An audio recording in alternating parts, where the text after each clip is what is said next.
Roy Pulver, a retired Delta Force soldier, is trapped in a relentless time loop, reliving the same day over and over again. He's already gone through more than 140 resets, and by now, he's memorized every threat that the day throws at him. His morning always starts the same way. Right at 7 a.m. a man breaks into his apartment and tries to kill him and the woman he slept with. But Roy has learned how to deal with this intruder easily. He even shows off by putting on his clothes while brutally killing the man. Moments later, a helicopter hovers outside his window, and a shooter armed with a minigun unleashes a barrage of bullets on his apartment. Roy, having failed dozens of times in earlier loops, now knows exactly when to duck, dodge, and retaliate. With precise timing, he throws a knife that hits the shooter in the forehead. The shooter then loses control and sprays bullets everywhere, accidentally killing the pilot. The helicopter crashes into the apartment, leaving Roy no choice but to leap out the window and land on a truck filled with sand. It is revealed that this stunt took him more than 20 attempts to master. From there, Roy hijacks a car and takes off through the city streets, immediately pursued by 2 assassins in a van. On better days, Roy maneuvers through traffic, dodges a bus at just the right time, and loses them with a risky swerve. But on days when he's even slightly off, a crash or a stray bullet resets everything in an instant. Each loop might begin the same, but tiny details shift depending on what Roy remembers or changes. There are several other assassins who come after our hero to finish him off. There's Guanian, a ruthless swordmaster who often ends up decapitating him. Kaboom, a tiny lunatic who likes to stick bombs on him. A pair of twins who shoot rocket launchers at him, and even a man who looks exactly like Roy, so he calls him Roy number 2. Sometimes, when he survives long enough, Roy reaches Jake's diner, one of the rare calm points in his daily hell. He sits down, orders 2 bottles of liquor, and drinks heavily while listening to Dave, a conspiracy nut obsessed with internal security. Sitting nearby is Daifang,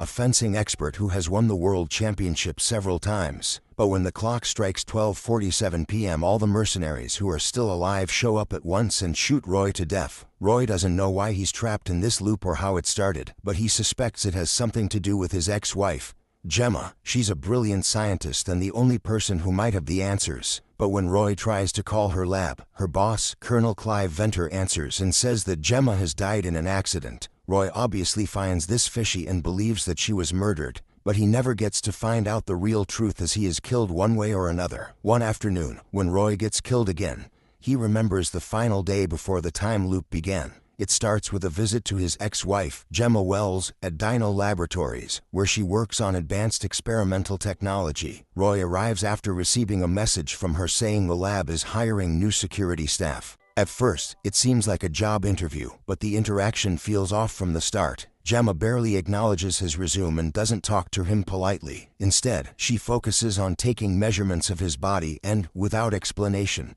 pulls out a sample of his hair which draws some blood. Meanwhile, Colonel Clive Venter and his head of security, Brett, watch the entire exchange via surveillance. As Roy starts asking questions about the strange equipment in the lab, Gemma tells him that the device she's working on is the Osiris Spindle, a machine that can manipulate time and space. She warns that if misused, it has the potential to unravel reality itself. As their conversation unfolds, Roy manages to bring up a personal matter: their son, who doesn't know Roy is his real father. Roy admits that he can live with losing Gemma because of his past mistakes, but insists he deserves a place in their child's life. Before the conversation can go further, Brett steps in, citing security regulations and claiming the lab is a restricted area. When Roy offers his resume, Brett simply dismisses it, saying they're not hiring. This finally reveals that there was no vacancy and Gemma had lied to get her ex-husband into the facility. Still, before Roy is escorted out, Gemma whispers something crucial. She's sent him a birthday package and tells him to remember the word Osiris. Meanwhile, from his office, Venter, the project's founder, is clearly alarmed by Roy's curiosity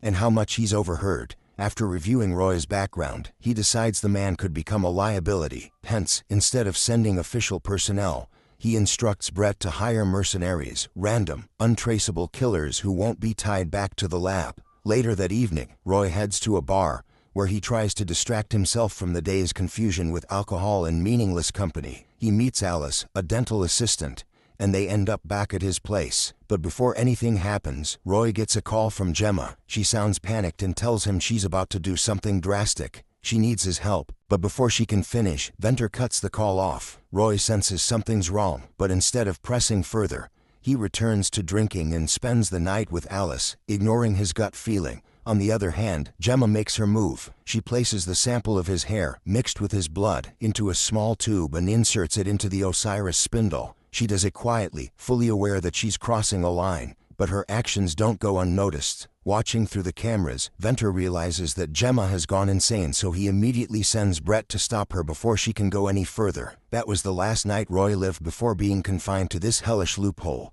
After revisiting the memory of his last conversation with Gemma, Roy realizes there's something he's overlooked during all these loops.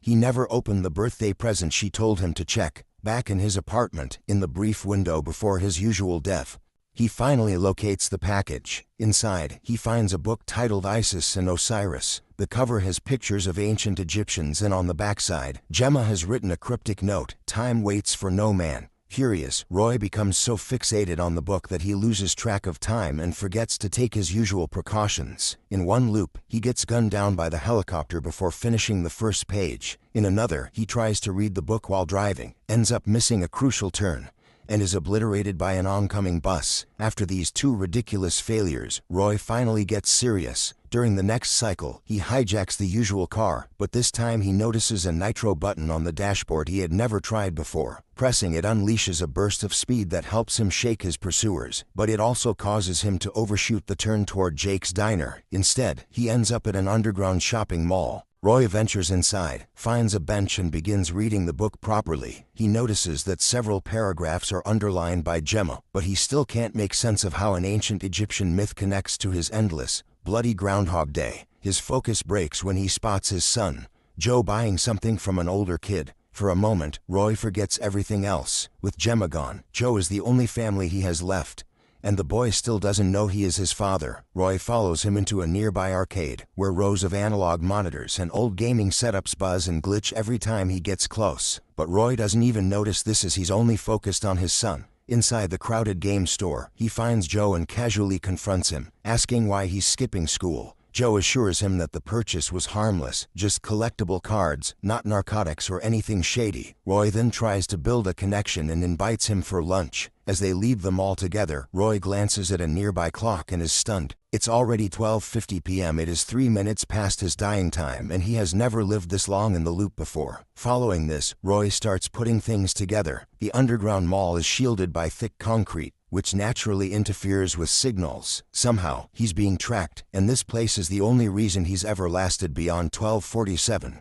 But just as he begins to form a plan, the assassins catch up to him. Roy instinctively grabs Joe and tries to run away from there, but he's pierced by a barrage of bullets. Although Roy ends up dying, he finally reveals to Joe that he's his father. When the loop resets again, Roy doesn't follow his usual script. He takes down the assassin who always barges into his apartment, but instead of killing him, he holds him and interrogates him about the tracker. The man refuses to talk, so Roy shoves him in front of the incoming helicopter minigun and watches him get torn apart. Still determined, Roy visits Mr. Chow's bar and runs to the bathroom to search his body for the tracker. He checks every inch of himself, even resorting to the most unpleasant places imaginable. Things get more uncomfortable when a stranger catches him in the act, but Roy pretends it's some kind of kink and shoos him away. He then continues looking for the device but doesn't manage to find anything. Later, on his way out of the bar, Roy spots Dave, the security and surveillance expert, and suddenly remembers that he might actually know where such devices are usually hidden. After some prodding, Dave suggests that trackers are often implanted in teeth, usually a molar. This triggers a vivid memory. Alice, the dental assistant Roy had spent the night with before the loop started, putting him under anesthesia while Brett, Venter's right-hand man, stood nearby. Realizing he's been played, Roy grabs a bottle of liquor and a pair of pliers from Jake and heads back to the bathroom with Dave. There, he starts yanking out his molars one by one. It's messy, painful, and horrifying, but eventually he finds the tracker. Just as he breathes a sigh of relief, the bathroom door bursts open and Roy number 2 storms in, killing him instantly. When the next cycle begins, Roy makes sure to reach Alice before she disappears. This time, he confronts her and demands to know the truth. A frightened Alice admits that Brett paid her to implant the tracker during their night together. She also claims that she didn't know the full story, so Roy lets her go. Now that he's armed with this information, Roy resumes his routine, but he knows exactly which tooth to pull and where to go. He removes the tracker again and takes it to an abandoned building. There, he sets it down as bait and waits. Shortly after, one of the bounty hunters arrives right on schedule. Roy confronts her and demands to know who hired her, but she refuses to answer. This prompts him to kill her with her own gun without hesitation. From that moment on, everything changes. Without the tracker helping him out, Roy finds himself with real freedom inside the loop. He uses his deep understanding of every assassin's tactics to take them down one by one, using their own methods against them. In a particularly gruesome loop, Roy gathers the bodies of the mercenaries and drags them to an abandoned factory, where he loads them with explosives. After setting them off, Roy uses Kaboom's phone to contact Brett. He sends out a clear warning that he's coming for revenge. With all the assassins behind him and only Brett and Colonel Clive Venter left, Roy sets his sights on the source of it all, Dino Laboratories. But storming the place turns out to be much harder than he thought. In one loop, he tries to ram through the front entrance with a car at full speed, only to crash and get shot by Brett. In another, he attaches explosives to the vehicle and lets it roll forward driverless, hoping to breach the security gate. But the plan falls apart before he even gets close. After several failed cycles, Roy finally slows down and takes a different approach. Instead of charging in head first, he quietly eliminates one of the mercenaries from earlier in the day, strips him of his uniform and ID badge,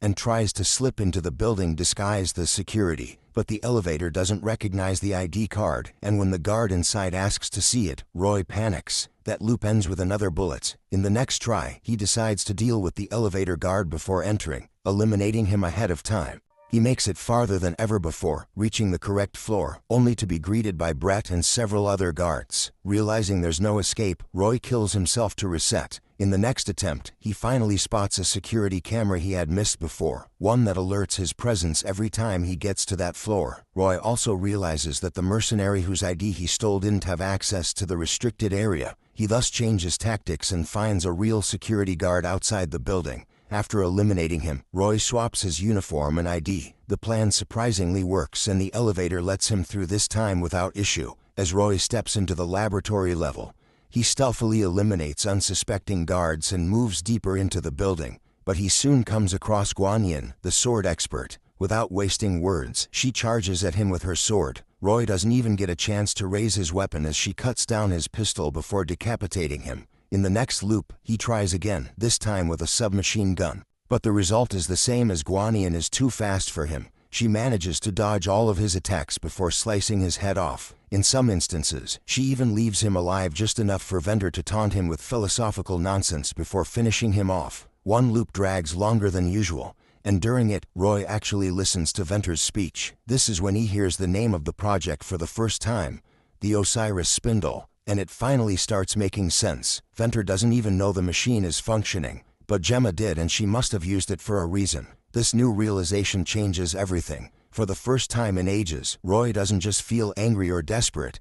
He feels empowered. He feels glad that Gemma believed in him and becomes determined to stop this madness. In the next loop, Roy resets like usual, takes out the assassin in his apartment, removes the tracker in the diner's bathroom, but instead of heading to the lab, he heads straight to the Chinese restaurant. He then approaches Dai Fen, the world fencing champion who frequents the place. Roy tells her he wants to learn, and she gladly agrees to train him. What follows is a long string of loops focused entirely on swordsmanship. Roy spends dozens of cycles learning how to fight, how to move, how to anticipate. Every loop ends in death, but each one brings a little more progress. He loses again and again, but he keeps getting better. Eventually, he gets good enough to defeat Daifang herself, and she acknowledges that he's ready. Armed with skill and determination, Roy heads back into Dino one more time. The first phase goes smoothly. He bypasses security, eliminates guards, and steps back into the room with Guanyin. But this time, he doesn't draw a gun, he simply takes one of the swords from the wall. Following this, the much-anticipated showdown begins. Roy, who is now disciplined and focused, manages to block every strike. He dodges her swings, and starts playing with her just to show off. Roy even cuts off her ponytail mid-combat to show his superiority. Eventually, when he grows tired of the dance, he stabs her through the chest with her own weapon.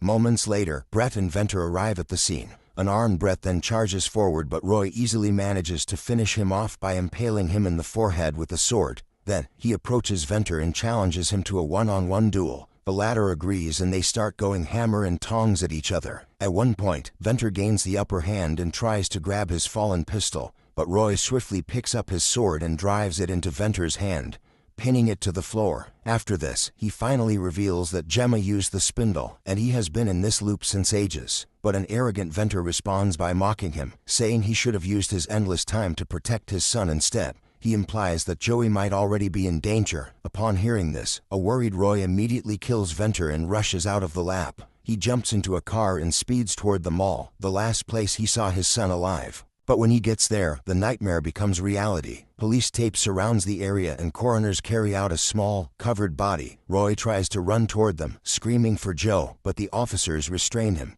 Just when the situation couldn't get any worse, a massive bright wave rolls over the horizon. Roy is so distraught by the death of his son that he doesn't even turn back to witness the apocalypse. As Gemma had warned, prolonged exposure to the Osiris spindle causes a complete collapse of time and space. Roy has been inside the loop for too long, and his continued existence is unraveling reality itself. But right after everything goes black, Roy wakes up in his bed at 7 a.m. as usual, now burdened with the knowledge that he's not just fighting enemies, but is also the cause of the world's destruction. Roy sinks into despair. He gives up and stays in his bed, allowing the mercenaries to finish him off easily. But one morning, after being killed in the usual way, Roy wakes up with clarity. He decides that if the world is going to keep resetting endlessly, then he might as well use it to do something meaningful. He stops running and starts to live the same day differently. Roy drives straight to the underground mall where his son, Joe, usually hangs out. Instead of thinking about strategies or attacks, he picks Joe up and simply spends the day with him. They play every arcade game available, share meals, and laugh like a father and son should have all along. For several cycles, Roy does nothing but repeat these moments with Joe, letting go of his anger and allowing himself to experience the simple joy of being with the boy he never got to raise. But every time, no matter how peaceful or perfect the day seems, it always ends the same way, with the world collapsing into light as the Osiris spindle resets the loop. It's during one of these quiet days with Joe that Roy finally dares to bring up Gemma. Until now, he had never wanted to shatter the illusion by mentioning her, but something compels him to ask. Joe tells him that his mom never came home the night before, but she called him early in the morning to tell him that if something happened, he should go find Roy. That simple revelation jolts Roy. He had always assumed that Gemma had been killed sometime during the night, shortly after her desperate phone call to him from the bar. But now, if she was alive long enough to call Joe after 7 a.m., then that means when Roy wakes up in his bed at the start of each cycle, she is still alive, at least for a few precious minutes. Roy immediately checks Joe's phone and confirms the call happened at exactly 7:03 a.m. in the next cycle. He heads back to the facility to confront the bad guys. After finishing them off, he finds Gemma's body inside the lab. Roy checks the security footage and sees that Brett killed her at exactly 7:14 a.m. This means that Roy has a narrow 14-minute window from the time he wakes up to prevent her death. With this new urgency, Roy ends the cycle and begins again with a plan. This time, he kills the first mercenary, then instead of throwing the knife at the helicopter gunner like usual, he jumps straight into the chopper and kicks the shooter out. Holding the pilot at gunpoint, Roy orders him to fly directly to Dino Laboratories as fast as possible. The helicopter weaves over the city, dodging gunfire and arriving at the building within minutes. Roy grabs the minigun from the side of the aircraft and storms into the facility. As the guards and mercenaries arrive, Roy obliterates them with bullets. When it runs out of ammunition, he grabs a sword and a pistol and continues his violent rampage. Anyone who stands in his way is quickly dispatched. Shortly after, Roy bursts into the lab just in time to see Brett about to finish off Gemma. Without hesitation, he drives the sword through Brett and turns his attention to Colonel Venter, who tries to escape. Roy catches him mid-run and shoots him dead as well. He then approaches Gemma for the first time since the loop began. After their emotional reunion, Gemma explains that the problem is far from over. The Osiris spindle is still active and unstable. She tells him that during her last moments of freedom, she used Roy's hair and blood to encode his DNA into the missing mass the machine needed to function. That's why the loops always start with him. He isn't just caught in the spindle's field, he is the field and the anomaly. And unless that anomaly is resolved, the chain reaction will continue endlessly until the universe collapses in on itself. There is only one possible solution left. If Roy enters the spindle and returns his genetic mass to the core, the machine should stabilize. It will restart time properly, ending the loop permanently and resetting the world as it should be. However, Gemma is honest with him. This is only a theory. She built the machine under pressure, without testing, and has no idea if Roy will survive the process. He may die for real and never come back. If the machine resets time but he doesn't exist anymore, there is no do-over. This could be the last time they ever see each other. Despite learning of the risks, Roy proceeds with the task. He has lived this day more times than he can count, so he is ready to die once more for the sake of Gemma, Joe, and the entire world. After one last kiss, he steps away from her and walks toward the glowing center of the Osiris spindle. As the machine hums and pulses around him, Roy looks back at Gemma one final time and tells her he loves her. The movie ends on a cliffhanger as the fate of the world remains unknown. If you enjoyed this movie recap, please like the video and comment below what movie we should recap next. Thanks for watching. If you want to see more videos like this, then make sure to subscribe to our channel, and until next time guys, I will see you all in the next one. Take care.